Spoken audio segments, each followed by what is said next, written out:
penyakit kolesterol dan sebagainya karena tidak bertemu sinar matahari. Kenapa kok nggak bertemu sinar matahari? Banyak yang mager, males gerak di dalam kamar terus ya itu. Oke, jadi kita memang sebaiknya paling enggak lah 10-15 menit itu ketemu sinar matahari ya, seperti itu. Wong kita lo tinggal di daerah tropis, kok banyak yang mengalami kolesterol dan sebagainya ya. Jadi sekarang kita mengenal bahwa ini banyak orang yang malas sekarang ini sehingga tidak menjadi vitamin D ya, karena tidak bertemu sinar matahari ya. Itu fungsi vitamin D. Fungsi utama dari vitamin D yaitu membantu pembentukan dan pemeliharaan tulang. Sementara fungsi khusus dari vitamin D adalah membantu pengerasan tulang, yaitu dengan mengatur kebutuhan kalsium dan fosfor yang ada dalam darah kita. Jadi kalau kurang segera menyerap dari darah, dan kalau kelebihan dilepaskan lagi lewat darah ya.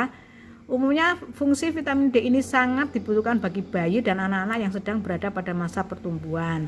Jadi sangat penting memberikan asupan vitamin D yang cukup untuk menunjang pertumbuhan tulangnya dan mencegah penyakit tulang atau riketsia. Selain itu, asupan vitamin D ini juga dibutuhkan bagi orang dewasa, terutama untuk mencegah timbulnya penyakit osteoporosis ya. Jadi kekurangan kalsium itu kan bisa osteoporosis. Kenapa kok bisa kekurangan kalsium? Lah karena vitamin D-nya kurang, padahal dia tugasnya untuk ngontrol kebutuhan kalsium ini.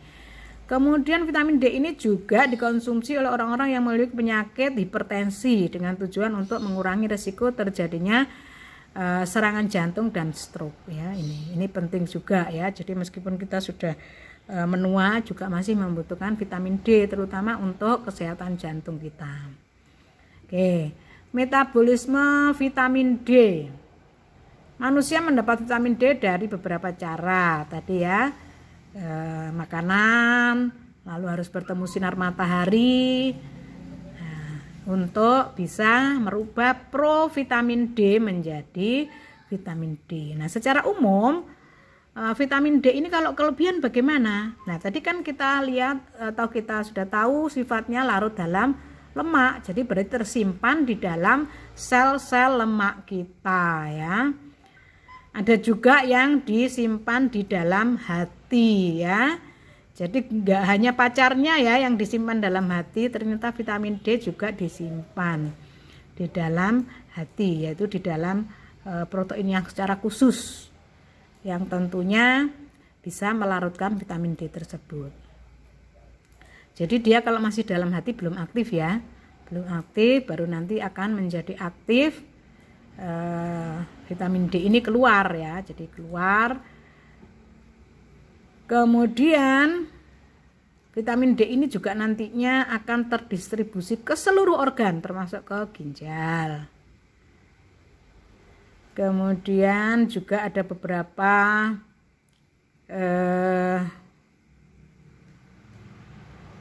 yang dipengaruhi oleh vitamin D ya, yaitu di situ kalsium dan fosfor. Nah, ini juga sangat dipengaruhi keberadaannya oleh vitamin D karena termasuk vitamin D ini membantu hormon pengaturnya yang kita kenal sebagai hormon paratiroid. Kadar vitamin D aktif inilah yang nantinya menjadi dasar para medis menilai kadar vitamin D seseorang ya. Jadi dengan mengambil atau tes darah ya. Karena vitamin D yang aktif itu ada di dalam darah, yang tidak aktif ada di dalam ginjal, ada di dalam hati. Begitu. Ternyata dia juga ikut menjadi faktor pertumbuhan fibroblast ya. Berarti juga kesehatan kulit ya. Kemudian hubungan vitamin D dengan kolesterol. Nah, ini kolesterol juga berperan sebagai komponen struktur dari membran dan merupakan lapisan luar dari lipoprotein plasma. Sintesis vitamin D juga memerlukan kolesterol, yaitu dengan cara kolesterol akan dikonversikan menjadi 7-dehidrokolesterol yang merupakan provitamin D yang dengan bantuan sinar matahari dikonversikan menjadi vitamin D. Kalau tidak terkonversi menjadi vitamin D, maka 7-dehidrokolesterol ini ya terus ada di dalam sirkulasi darah kita. Inilah nantinya yang pada saat dites darah, wah kandungan kolesterolnya tinggi karena belum berubah menjadi vitamin D yang bisa dimanfaatkan oleh tulang ya. Jadi metabolisme kalsium di dalam tulang menjadi pengeras tulang. Nah, dengan demikian kolesterolnya tinggi, terus kekerasan tulangnya kurang sehingga malas bergerak.